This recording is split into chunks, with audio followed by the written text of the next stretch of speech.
We're continuing our look at going green. And you know, the one green concept that we haven't looked at yet is probably the one that you may be most familiar with, and that's energy efficiency. Now, this is a real big deal, whether you consider yourself an environmentalist or not.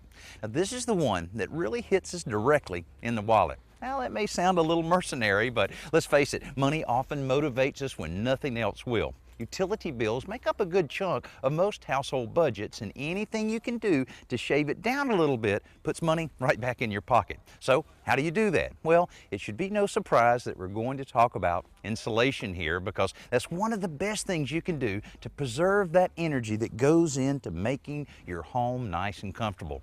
Now, these days, there's a variety of ways that you can do that, which is really good because people live in different types of homes in many different types of climates. Now, if you're building from the ground up, one option is an ICF house, or insulated concrete form construction.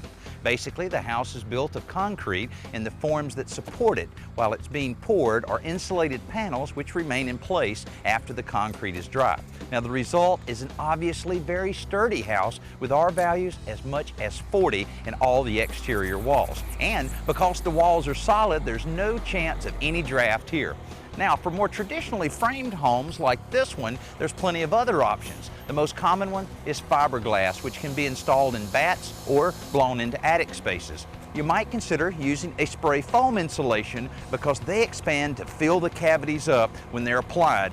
These materials do create a great barrier to air infiltration, and in some cases, they even add structural strength to the building itself. Now, some are made from renewable resources like soybeans, so they're green through and through.